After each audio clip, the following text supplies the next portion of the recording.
एक इन्व्हेस्टर म्हणाला, सर मी स्टॉकमध्ये ट्रेड करतो, पण प्रॉफिट झाला की बरेचसे पैसे टॅक्स मिळतात. तेव्हा मला म्युच्युअल फंडचा एक खूप पॉवरफुल ॲडव्हान्टेज आहे. नमस्कार, मी राहुल क्षीरसागर, योग्य सल्ला देणारा तुमचा खरा मित्र. समजा तुमच्याकडे 50 लाखाचे स्टॉक्स आहेत. तुम्ही पोर्टफोलिओमध्ये बदल करायचा ठरवला, काही स्टॉक विकले आणि 15 लाखाचा प्रॉफिट बुक केला.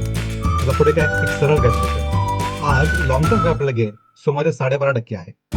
म्हणजे 15 लाख प्रॉफिटवर जवळपास 2.5 लाख तुम्ही टॅक्स भरला. म्हणजे रिइन्व्हेस्ट करण्याआधीच तुमचं कॅपिटल कमी झालं. पण म्युच्युअल फंडमध्ये स्टोरी वेगळी असते.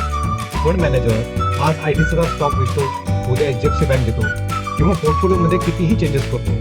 त्या इंटरनल ट्रान्झॅक्शनवर इन्व्हेस्टरला टॅक्स लागतो. टॅक्स कधी लागतो? जेव्हा तुम्ही म्युच्युअल फंड युनिट ट्रेडिंग करता. म्हणजे फंडच्या आत प्रॉफिट पण कंपाऊंड होतो आणि टॅक्स पण कंपाऊंड होतो. आणि लॉंग टर्म वेल्थ क्रिएशनमध्ये हा डिफरन्स खूप मोठा करू शकतो. म्हणून एक सिंपल प्रश्न आहे, तुम्हाला काय महत्त्वाचं वाटतं? ट्रेडिंगमधली फ्लेक्सिबिलिटी की म्युच्युअल फंडचा टॅक्स इफिशियन्सी ॲडव्हान्टेज? कमेंटमध्ये लिहा.